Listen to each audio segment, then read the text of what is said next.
नबी के बराबर हो ना सके, मौलवी और नबी की इज्जत को छोटा कर दिया कि अब 40 साल के बाद जिन्होंने कलमा पढ़ा था उनकी इज्जत तो बुलंद कर नहीं सकते थे। कहने लगे नबी भी 40 साल के बाद नबी बना था। बिल्कुल ऐसा ही शिया मौलवियों ने किया कि हमने बनना है नाइब इमाम। अगर हम ये कहेंगे कि इमाम जाहिर होता है तो बच्चा पूछेगा तू कैसे नाइब बन सकता है, तू तो दुनिया में आया तो तू तो पलीत था।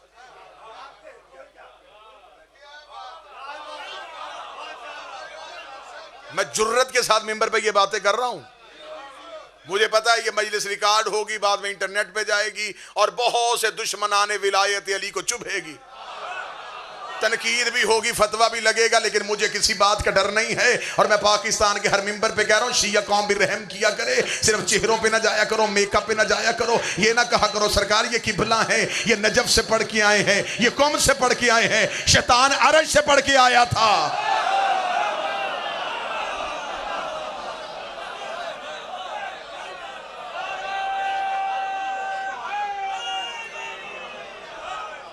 बकवास करता है वो बंदा जो ये कहता है कि शिया जाकिरीन मुज्तहिदीन को गालियां देते हैं। हम इज्जत करते हैं तो अली की वजह से, तो अली का नाम ले मैं तेरी पांव की जूती को सर पे रखूं। यकूब इब्न मीस में तबार ने मेरे चौथे इमाम से पूछा था मौला जिंदगी का असूल क्या बनाए, फरमाया एक ही असूल याद रखना, अली के दोस्त को दोस्त रख, चाहे वो तेरे बाप का कातिल ही क्यों ना हो, अली के दुश्मन से दुश्मनी कर, चाहे वो तेरा बाप ही क्यों ना हो।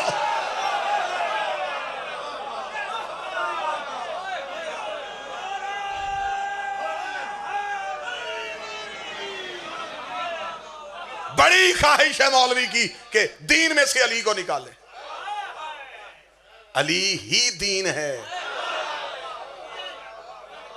बहाने बहाने से कहां से तू शुरू हुआ है? तू अजान से शुरू हुआ, जुज़्वे अजान नहीं। अच्छा, अली का नाम ही अजान है। बच्चा दुनिया में आता तो कान में क्या की जाती? सारे बोलो। दाएं कान में क्या, बाएं कान में फिर क्या कहा जाए? अकामत। अकामत किस लिए की जाती है? नमाज के लिए। नमाज के लिए दी जाती है। चले अजान समझ में आती है कि बच्चे को अकीदा बताया था, अकामत कान में क्यों गई? अकामत में क्या? कद कामत सलात, तहकीक नमाज खड़ी हो गई। खड़े होते हैं नमाजी। अब जिस बंदे को अली वारे में नहीं, मैं उसके लिए बहुत सख्त ऑपरेशन वाला जुमला पढ़ने लगा हूं।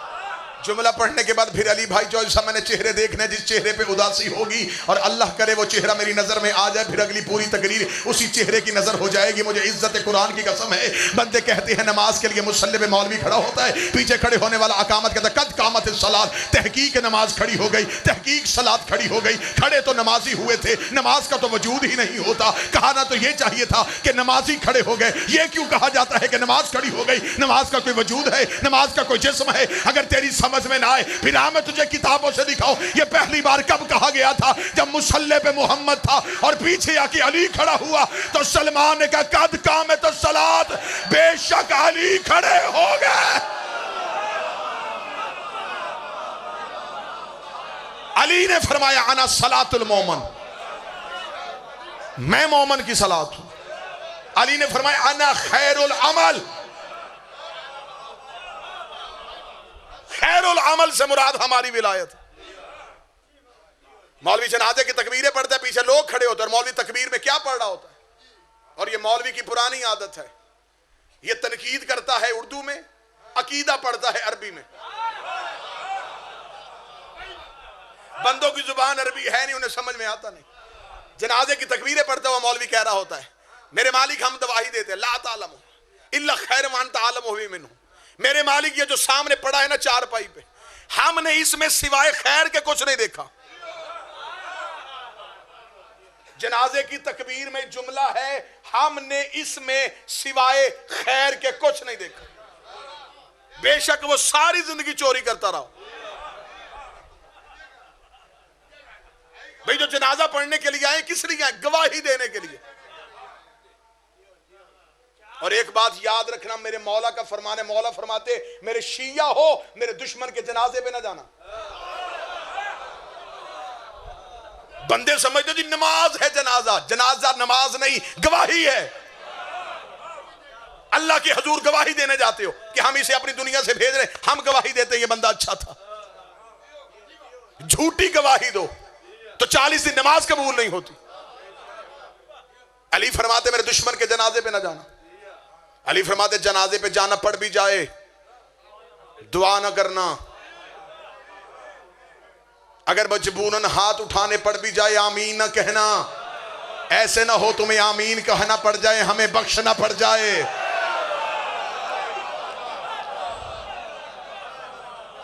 बंदे कहते क्या करे जी, दुनियादारी भी तो रखनी है, सियासत भी तो करनी है, दुनिया रखनी फिर अली को छोड़ दे। वो जी हमारे बाप के जनाजे पे आया था, ठीक है, उसके साथ कोई और मोहब्बत का ताल्लुक रखना, दुश्मन अली का जनाजा ना पढ़ना। अली के दुश्मन मदीने में मरते रहे, तू अली से ज्यादा दुनिया जानता है, तेरे पास अली से ज्यादा अखलाक है। बंदे अली की जिंदगी में मरते रहे, अली जनाजा पढ़ने नहीं गया। जो बोल सकता वो बोले मेरे साथ, अली ने जनाजा क्यों नहीं पढ़ा। लिहाजा जनाजे की तकबीरों में फिर एक तकबीर है, हमने इसमें सिवाय खैर के कुछ नहीं देखा। किस बात की झूठी गवाही दिलवा रहे हो पिछली इतनी सफों से। अभी मौलवी मुंह पीछे करके बंदों से गए, हाँ भाई इसका कोई ऐप बताओ, सारे बंदे हाथ खड़े कर लेंगे। ये भी गलती करता था, ये भी गलती करता था, ये भी गलती करता। मौलवी मुसल्ले पे खड़ा करवा के गवाही दिलवा रहा है बंदों की, मेरे अल्लाह ये भी गवाही देते हैं, मैं भी गवाही देता हूं। इसमें हमने सिवाय खैर के कुछ नहीं देखा। अब मासूम से आके पूछा, मौला बंदा जिंदगी में गुनाह करता रहो, हम खैर की गवाही क्या दे। फरमाए अमलों की गवाही नहीं कहते, खैर से मुराद हमारी विलायत है।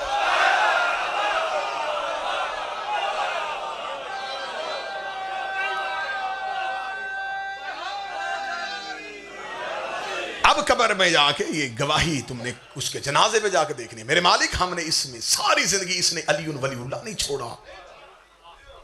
मैंने पहले कहा है अकीदा ये अरबी में पढ़ता है, अरबी बंदों की समझ में आती नहीं है, बंदे सुक्का ही आमीन कह देते हैं, समझ में आ नहीं रहा होता कि पढ़ क्या रहा। अब मौलवी के सरहाने खड़े, जब मौलवी तलकीन पढ़ता फिर क्या कहता, एक बंदा लहद में उतरो, जो जनाजों पे जाते वो तो बोलो ना, इसके कांधे पकड़ के हिलाओ, मैं इसका नाम लूंगा लाल दीन वल्द खुशी मोहम्मद, जब नाम लूं तो हला देना। हला के मौलवी सरहाने बैठ के इस्मा इफ हम सुन भी समझ भी, थोड़ी देर बाद तेरी कब्र में अली आएगा, तूने बोल के गवाही देनी है, बोल के गवाही देनी है। तू भी मेरा इमाम है, तेरा बेटा हसन भी मेरा इमाम है, तेरा बेटा हुसैन भी मेरा इमाम है, तेरा बेटा सज्जाद भी मेरा इमाम है। उस वक्त मौलवी गिरेबान पकड़ के पूछना, जिंदगी में एक ही गवाही नहीं देने देता था, कब्र में इसे 12-12 की क्यों दिलवा रहा।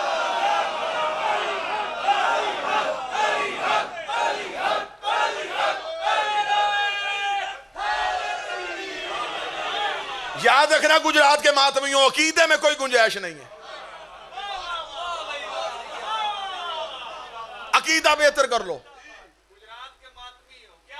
अकीदा बेहतर करना, अकीदा बेहतर होगा तो अमल बेहतर होगा। जो बंदे चुप हैं, अकीदा बीज है, अमल फसल है। बीज गंदा हो तो फसल गंदी। बाजी जाकिरों को सुन लेते हो तुम, नारे लगवा के चले जाते हैं, अमल की बात ही नहीं बताते। मिंबर मसाइल के लिए नहीं, फजाइल के लिए है। हम मिंबर आले मोहम्मद से विलायत नहीं पढ़ेंगे तो क्या पढ़ेंगे। तबलीग किया करो, तबलीग किया करो। कुरान में एक ही बार लफ्ज तबलीग आया है और अली की विलायत के साथ आया। या अय्युहर रसूल बल्लिग, मेरा रसूल तबलीग कर। नमाज के लिए अल्लाह ने कहा पहुंचा, रोजे के लिए अल्लाह ने कहा पहुंचा। या अय्युहर रसूल बल्लिग, बल्लिग सिर्फ कुरान में एक बार आया और वह भी अली की विलायत के साथ। तबलीग कर अली की विलायत की। तबलीग कहते ही विलायत अली को, मुबल्लिग कहते उसे हैं जो विलायत अली पढ़े। हर बंदे को आप भी किबला ना कह दीजिए करे। किबला और काबा, किबला और काबा, काबा उसे कहते हैं जहां से अली आता हो। जहां से अली ना आए। नमाज वाजिब। मैं उस शिया को शिया नहीं समझता जो वजूद नमाज का मुनकर। दो लफ्ज होते हैं, एक है तारिक सलात, एक है मुनकर सलात। एक है नमाज गफलत की बुनियाद पर छोड़ देने वाला, उसे कहते हैं तारिक सलात, तर्क कर देता है। एक है मुनकर सलात, नमाज का वजूद का इनकार कर देता है, पढ़नी नहीं, फायदा ही कोई नहीं। मुनकर सलात की मजहब आले मोहम्मद के कोई गुंजाइश नहीं। तारिक सलात के लिए फिर भी माफी का दरवाजा अल्लाह ने खोला हुआ, क्योंकि ये अल्लाह और बंदे की एक जाती प्राइवेट तरीन मीटिंग है। रब्बों का रब कौन है, मन नबियों का नबी कौन है, मन दीनों का दीन क्या है, मन किबलतों का किबला क्या है, मन इमामों का इमाम कौन है। ले आओ कुरान मिंबर पे, जितना चाहोगे मनाजरा करवा लो, मनाजरा करने के लिए तैयार हो। क़यामत वाले दिन नमाज उसी की देखी जाएगी जिसका कब्र में इमाम वाला जवाब ठीक हो।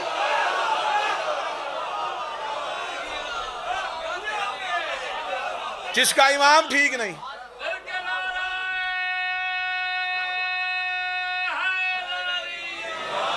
भाई हम जितने बैठे, जितने भी मुसलमानों के फिरके हैं, उसमें से किसी ने भी नबी को देखा नहीं। जो यहां हाथ रख के नमाज पढ़ा, बड़ा मुतमिन होके पढ़ रहा है। उससे पूछो यहां क्यों रखे, वो कहता जी नबी यहां हाथ रख के पढ़ते थे, नबी यहां हाथ रखते थे, नबी यहां हाथ रखते थे, नबी खोल के पढ़ते थे। नमाज वो काम है जो दिन में नबी 5 दफा करते थे। उम्मत को अभी तक वो पता नहीं चला कि कैसे करते थे। गदीर तो एक दिन आया था, जो रोज काम करता था उम्मत अभी तक वो भूली हुई है। और जो भी नमाज पढ़ा वो कहता मेरी ठीक है। क्यों ठीक है? तुझे, तूने नबी को देखा है? वो कहता नबी को देखा नहीं, मेरे इमाम ने बताया।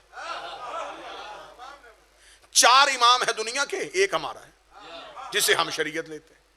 बाकी दुनिया के जो इतने शारे हैं जिनसे वो शरीयत लेते हैं वो 4 हैं।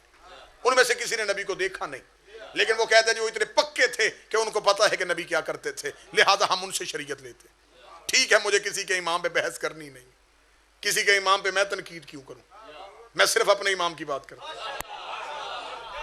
जो बंदा यहाँ हाथ रख के नमाज पढ़ा वो कह मेरी नमाज ठीक है, जो यहाँ हाथ रख के पढ़ा मेरी नमाज ठीक है, जो खोल के पढ़ा मेरी नमाज ठीक है। इंटरनेट का दौर है, बच्चे लफनार में बकरी नहीं पढ़ते। अब इस बात पे बहस ना करो नमाज किसकी ठीक है, पहले ये पता करवाओ इमाम किसका ठीक है। जिसका इमाम ठीक उसकी नमाज।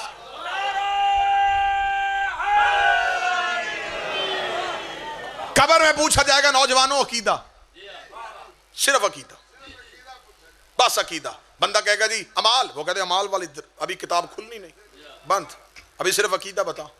अकीदा बता के सो जा। अगर तो इमाम वाला जवाब ठीक है फिर मजे, फिर तुझे पता नहीं लगना कब क़यामत आ जानी है। अगर तो इमाम वाला जवाब ठीक नहीं फिर तैयार हो जा। छितर बोला मुकम्मल फिटिंग दोबारा। इतना बड़ा दिल चाहिए अली से दुश्मनी के लिए। हाय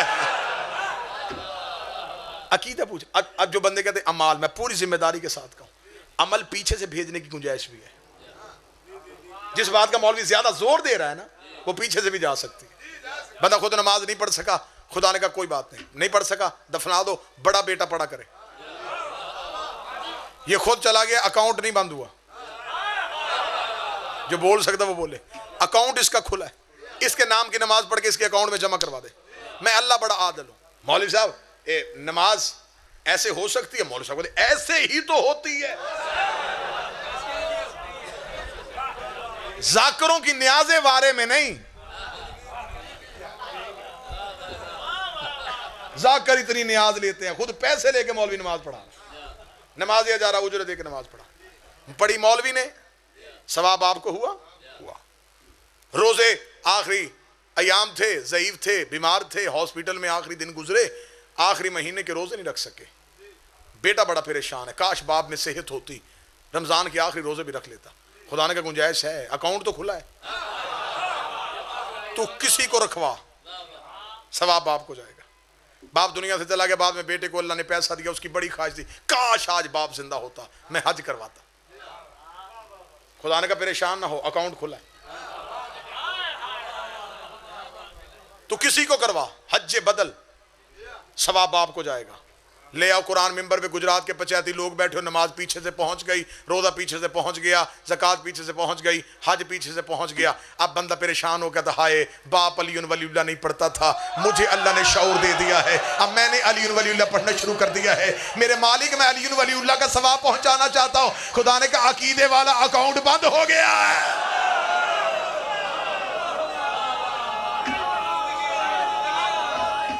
सारे बोलो हाथ उठा के जिसका वीर अली हैदरी।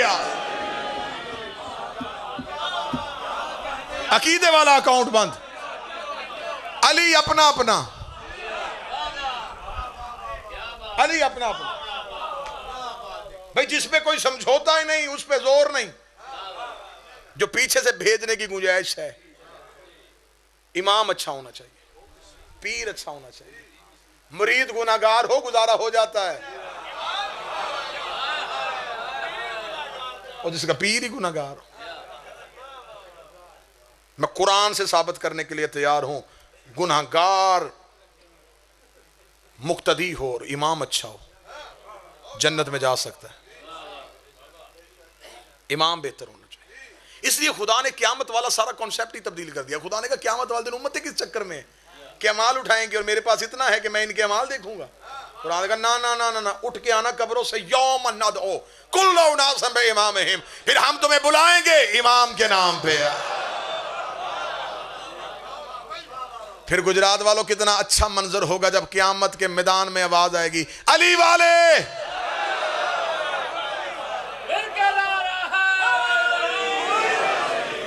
आगे आगे इमाम, पीछे पीछे मानने वाले। देग में से चखा जाता एक दाना, वो बता देता पूरी देग का जायका, इमाम ही से पता चल जाएगा। मानने वाले कैसे? इमाम अच्छा होगा, बस इमाम देखा जाएगा, फैसला हो जाएगा। फिर जो छोटी मोटी सजाएं हैं ना, वो इमाम ने देनी है। मैं पूरी जिम्मेदारी के साथ आपको मानूस करके आप तक अकीदा पहुंचा रहा हूं। हो अलीयुन वलीउल्लाह पढ़ने वाला, यहां अली हो, दोज़ख में किसी सूरत में नहीं जा सकता। 10 मंजिल से पढ़वा लो, ना साबित करूं, गिरबान से पकड़ के मिंबर से उतार दे। अलीयुन वलीउल्लाह पढ़ता हूं, यहां अली हो,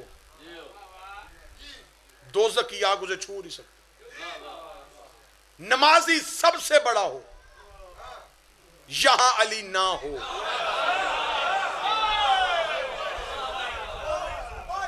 सुन्नी किताब अनवार मोजात से साबित करने के लिए तैयार हूं, इब्ने खल्दून से साबित करने के लिए तैयार हूं, शिबली नवानी से साबित करने के लिए तैयार हूं। एक बंदे ने मदीने की मस्जिद में आके एक सहाबी ने नबी से सवाल किया, या अली नेकियां कितनी है, गुनाह कितने हैं? उसके ज़हन में था कि रसूल कहेंगे नमाज नेकी है, झूठ गुनाह है, रोजा नेकी है, चोरी गुनाह है। उसने नेकियां गिनने की ख्वाहिश इज़हार की। नबी ने फरमाया नेकी भी एक है, गुनाह भी एक है, नेकी भी एक है, गुनाह भी एक है। उसने कहा मौला नेकियां पूछ रहा हूं, फरमाया नेकी एक है, गुनाह एक है। उसने कहा मौला नेकी क्या और गुनाह क्या है? फरमाया हुब्बे अली से बड़ी नेकी कोई नहीं है, बुग़्ज़े अली से बड़ा गुनाह कोई नहीं।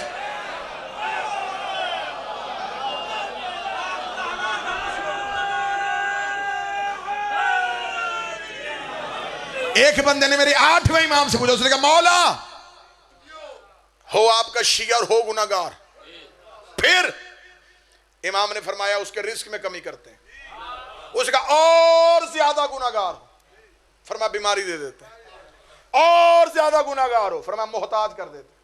मौला और ज्यादा गुनाहगार हो, फरमाया दुनिया में इज्जत में कमी कर देते। मौला और ज्यादा गुनाहगार हो, फरमाया आखिरी वक्त में आजमाइश दे देते। मौला और ज्यादा गुनाहगार हो, फरमाया मौत का मरहला सख्त कर देते हैं। मौला और ज्यादा गुनाहगार। इमाम ने कहा चुप हो जा, जो तू सुनना चाहता है वो होना ही नहीं है। हो हमारा फेंक दोज़ख में।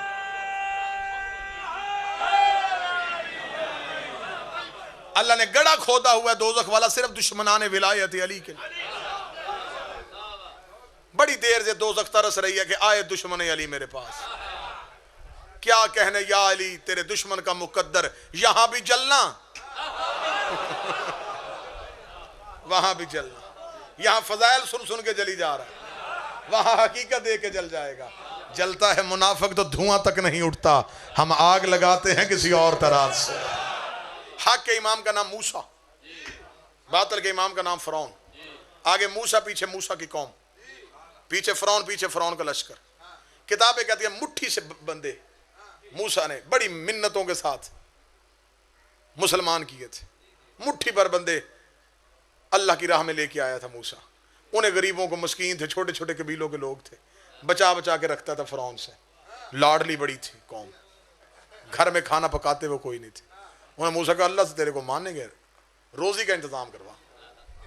वो घर जाएंगे, किसकी काम करेंगे? नौकरियां सारी फिरौन के पास, उसकी नौकरी करेंगे, कलमा तेरा पढ़े वो मार देगा। मूसा ने कहा फिर, उसे कहा घर से बाहर डरते हम नहीं जाना, रोटी घर मंगवा। मूसा ने कहा अच्छा तो नहीं लगता कि नबी हो गए मैं इनके दरवाजों पे बोरियां लेके जाता था। मूसा ने कहा मेरे मालिक अब क्या करूं? फरमाया तू परेशान हो, तू घर रह। क्या कहते, रोटी मांगते हैं, मैं पकी पकाई आरस से भेजूंगा। कुरान कहता मनो सलवा, ये किसके लिए आया? मूसा की कौम।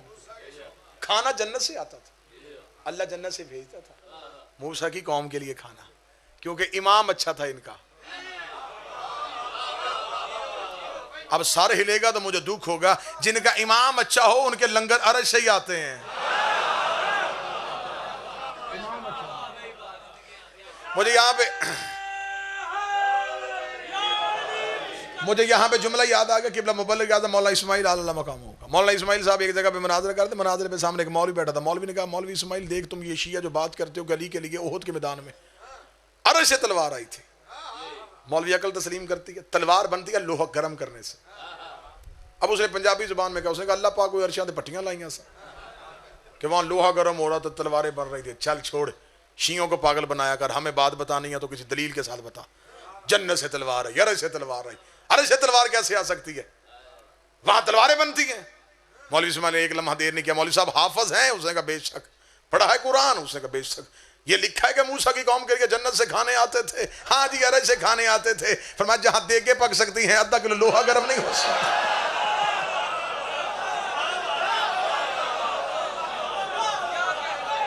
वहां देगे पक सकती हैं।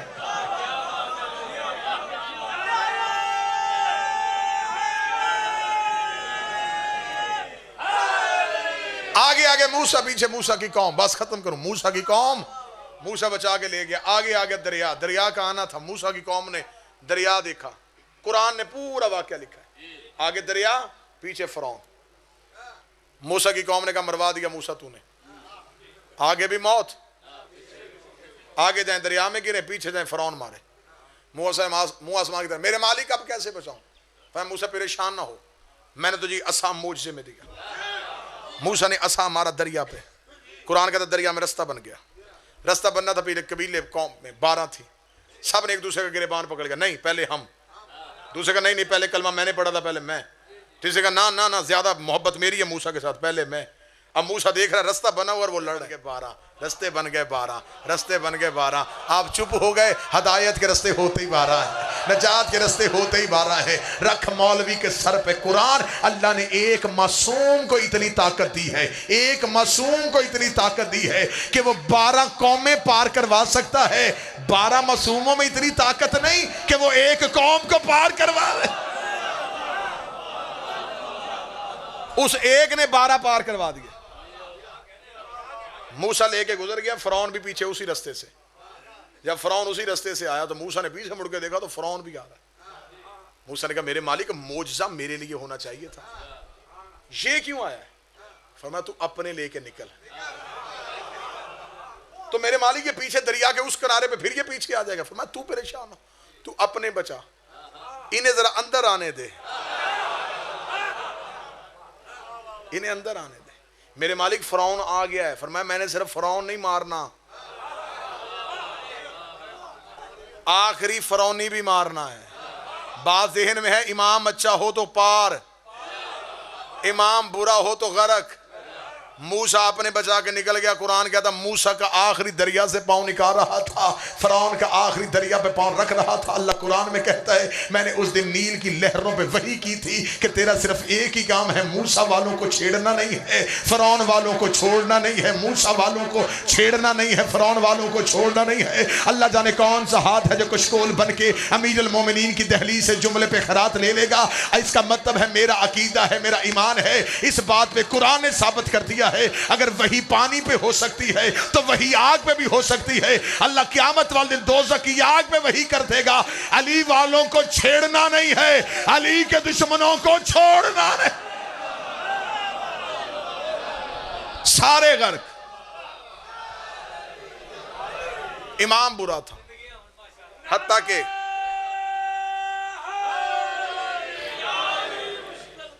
के कुरान कहता है कि सामरी जादूगर ये फरौन के दरबार का सरकारी जादूगर था। हाँ, फरौन ने इसे अपने दरबार में एक ओहदे पे फाइज किया हुआ था। सबसे बड़ा फरौन के दौर का जादूगर ये था। ये फरौन के दरबार में बैठ जाता, जो लोग फरौन को अल्लाह ना मानते ये उन्हें अपने जादू के जरिए से फरौन की खुदाई मरवाता था। फरौन पैसे देता था, रुतबा देता था, मकाम देता था। जब हजरत मूसा दरिया से बंदे बचा के बाहर निकले ना, बड़ी सुनने वाली बात है, मूसा बाहर निकला तो मूसा ने अपने बंदे पूरे करने शुरू किए कि सारे आ गए। जब बंदे पूरे कर रहा तो एक बंदा वो मुंह छुपा रहा है। मूसा ने कहा ये कौन है? जब मूसा करीब गया तो वो सामरी जो सबसे बड़ा दुश्मन था। मूसा ने कहा तू कैसे आ गया? उसे डरते हुए उसने कहा जी आखिरी टाइम पे मैंने फैसला तब्दील कर लिया। हाय हाय हाय हाय, बिल्कुल आखिरी वक्त में। सारी जिंदगी मैं उसके दरबार में रहा, वो नवाजता रहा, मैं आया उसी के साथ था। जब तू दरिया में तूने यूं अपना घोड़ा डाला ना तो मैं परेशान हुआ। मैंने कहा पानी में घोड़ा? तो मैंने देखा रास्ता था।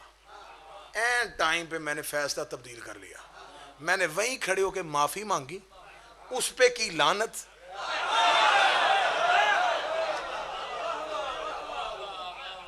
मैं आ गया तेरे पीछे, मैं तेरे पीछे आया तो मैं गुजर आया, मैं भी निकल आया।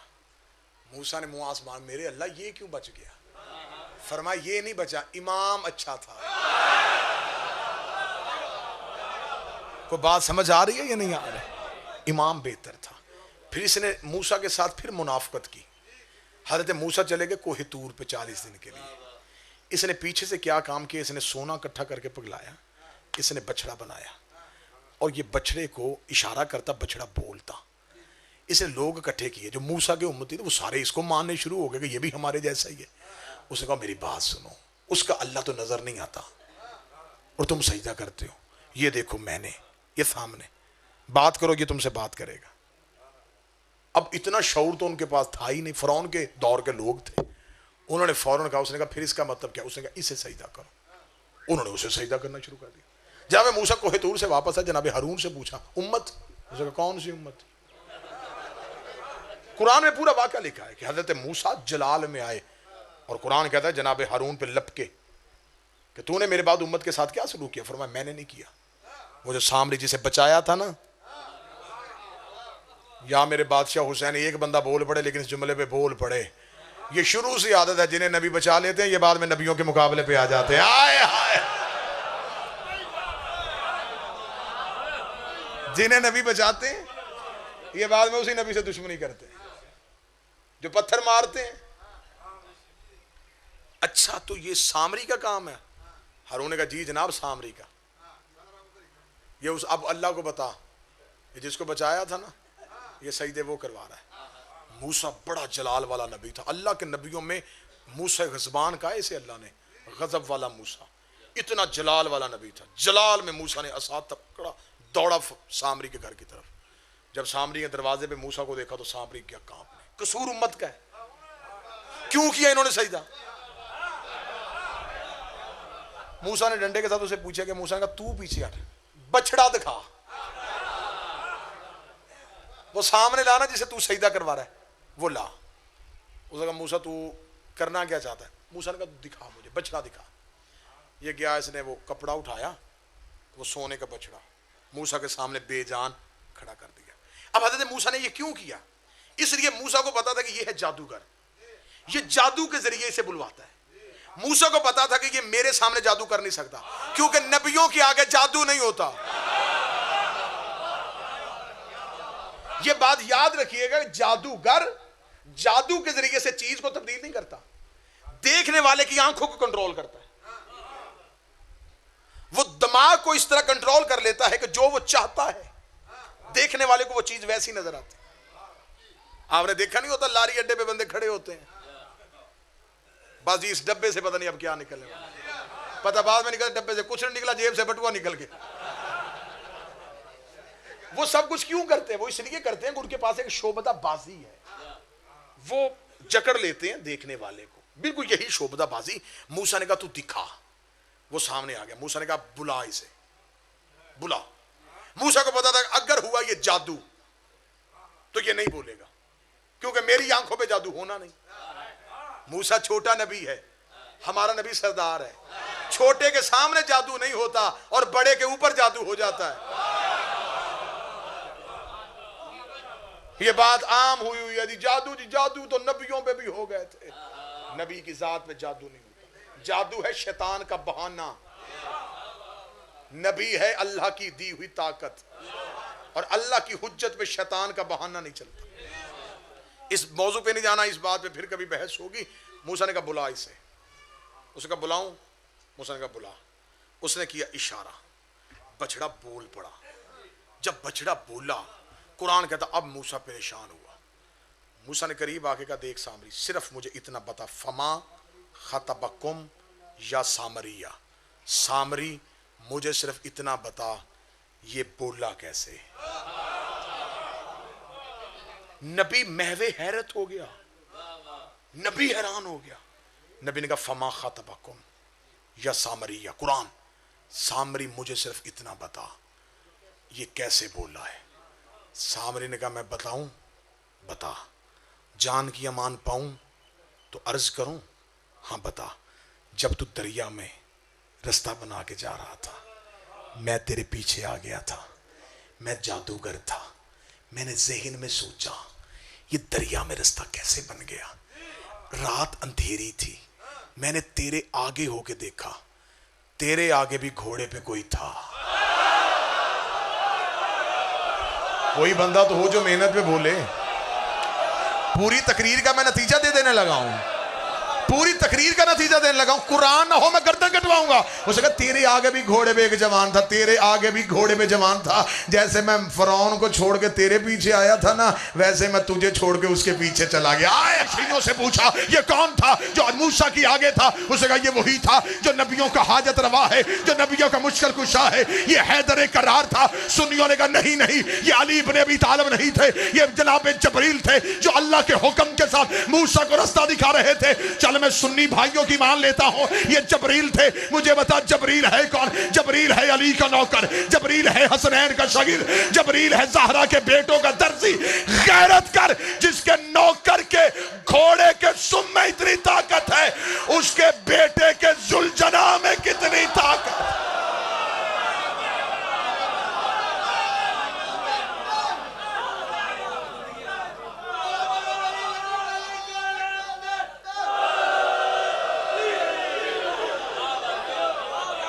जिसका नौकर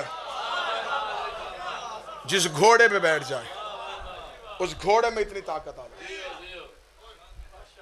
और मेरे 12वें का कमालुद्दीन व तमाम नेमा में फरमान है, मेरे मालिक फरमाते जब हमारा आखिरी बेटा आएगा, जो शिया इमाम की सवारी के साथ मस होगा, उसके पास बनी इसराइल के नबियों जितना इख्तियार होगा। जिसने कायम की सवारी को मस कर लिया, जिसने 12वें की सवारी को छू लिया। ने वक्त तमाम हो गया, आखिरी एक सत्र पढ़ूं क्योंकि ये कायम के दिन है। मंसूब है ना मेरे बादशाह के हदीस, हादी इमाम के साथ मंसूब है। तो हादी का एक फरमान, एक मुजर्रब तरीन अमल बताऊं। कितना मुजर्रब बताने लगा हूं सादिक शाह जी, देखे कितना मुजर्रब है। तुम में से जो चाहता हो कि मैं ना मरूं, जिस दिन मरना ना चाहो उस दिन के लिए अमल बताने लगा। इजाजत है? 7-8 बंदों ने कहा ये बाद में मुझसे गाड़ी में आके पूछ लेना।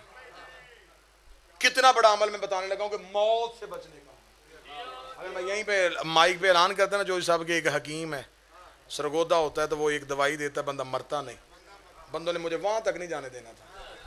कोई नंबर, कोई एड्रेस, हमारी रिश्तेदारी भी वहाँ है, मंगवा भी जल्दी सकते हैं। मैं ज़हरा के बेटे की ज़ुबान से तुम्हें बताना चाहता हूँ, मौत से बचना चाहते हो तो क्या करो। इमाम फरमाते जिस दिन चाहते हो तुम्हें मौत ना आए, सुबह को आंख खुले, आंख खुलते ही पहला लफ्ज कहो अस्सलामु अलैका या साहिबल अस्र व ज़मान।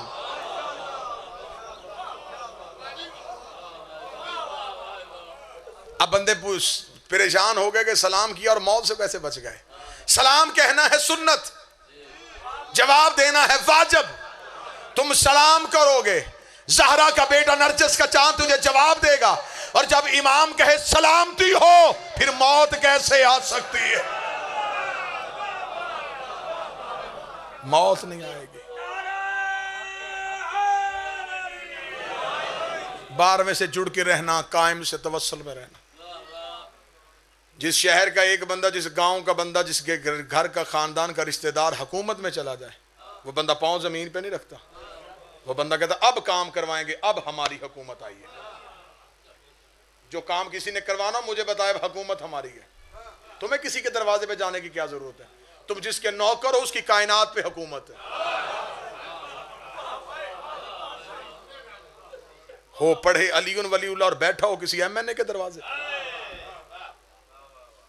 मातम हुसैन का करता हो और भीख मांगे किसी मिनिस्टर से, तुम्हारे अंदर वाली ताकत कहां गई? तुम्हें तरीका क्यों नहीं आ रहा?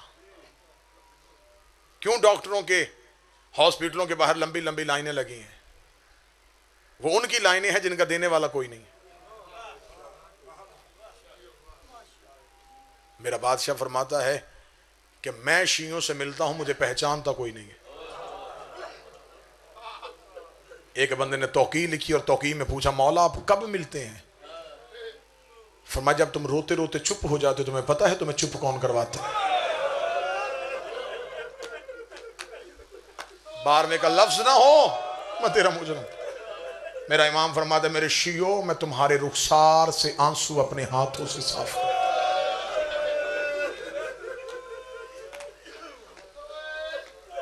इमाम फरमाते ना जाया करो दुनिया में किसी के पास, ना मांगा करो किसी से।